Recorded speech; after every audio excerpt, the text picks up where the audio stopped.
Usborne Illustrated Stories from India.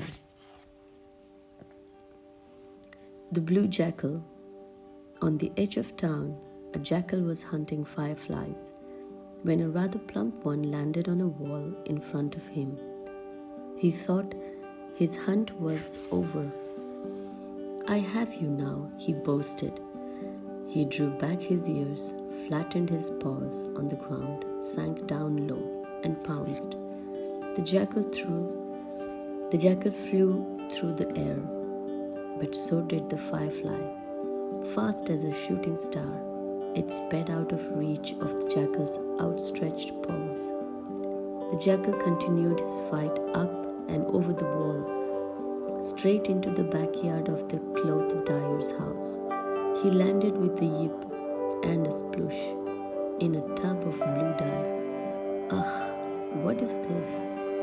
he complained as the cold, wet dye seeped into his fur.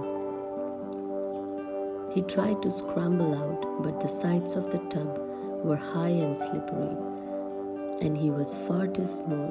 "Help me," he begged, but nobody came. When the cloth dyer arrived the next day, he was shocked to discover a jackal fast asleep in his precious dye. He reached down, grabbed the jackal by the scruff of his neck, and howled him out. "Now go," he boomed, and dropped the jackal on the other side of the wall. Startled, the jackal darted into the forest, not stopping until he reached the banks of a stream. He paused for a moment to catch his breath and let out a gasp.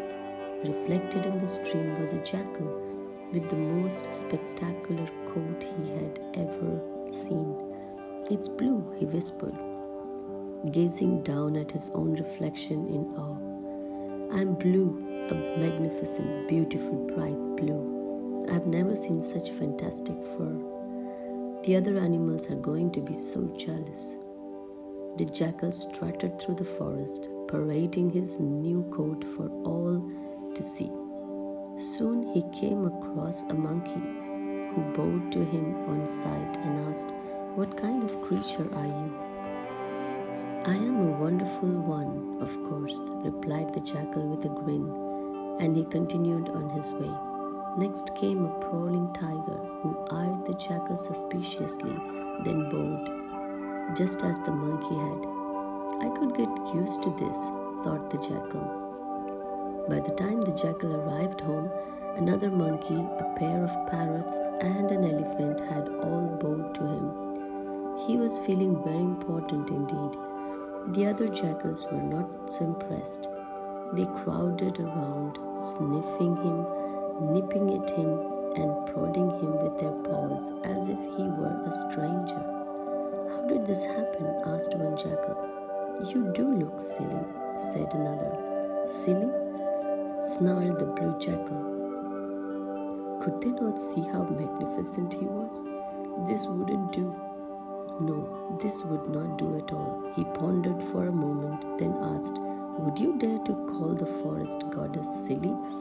"Certainly not," replied the oldest jackal, though in truth he could not recall if he had ever seen or ever heard of a forest goddess before. "Well, last night the forest goddess came to me," said the blue jackal. Holding himself tall and proud, she said, "I have chosen you to be the king of the forest," and she turned me blue as a sign of my royalty. She said that from now on, all the animals in the forest must do as I say. So tell me, do you still think I look silly? The jackals backed away, unsure of what to do next. Then the oldest jackal bowed down before him, and one by one the rest of them followed. "No, Your Majesty," they said in unison, and the blue jackal smiled smugly. News of the blue jackal quickly spread around the forest, and soon all kinds of animals were making their way to see the forest king. "I hear he speaks to the forest and gets it to do what he pleases," hooted a little owl, gazing at the jackal from her treetop home. I've never seen anything like him. Some say even the bears of the east know of him and fear him, said a bat hanging from a branch below. Look at how the tigers and elephants bow down to him, said a snake coiled up nearby. If he has such great animals serving him, then the stories must be true. More and more animals flocked to the blue jackal, and with each new servant he gained, the more pleased with himself he became. I'm truly a greatest king this forest has ever known, he thought. As he rode along on the back of an elephant, he looked around in glee at the tigers, the monkeys, and all the animals that served him. Then he caught sight of the jackals, looking so small and scruffy, so unworthy of such a mighty king, that he frowned. I have no need for you anymore, he called down to them. None of you are worthy of me. The jackals were stunned. Was he talking to them? Well, what are you waiting for? Sneered the blue jackal. I have better servants to attend me. You may all go. Leave my kingdom and never return. One jackal tried to speak up, but a tiger suddenly turned on him, growling menacingly and swiping at him with her claws. The jackals dashed out of the forest. They stopped in a field, furious at how rudely the blue jackal had treated them. The oldest jackal decided something had to be done. Listen, he called to his brothers. The forest animals serve the blue jackal because they think he's something special, but really he's no different from any of us. All we have to do is prove it, and I know how.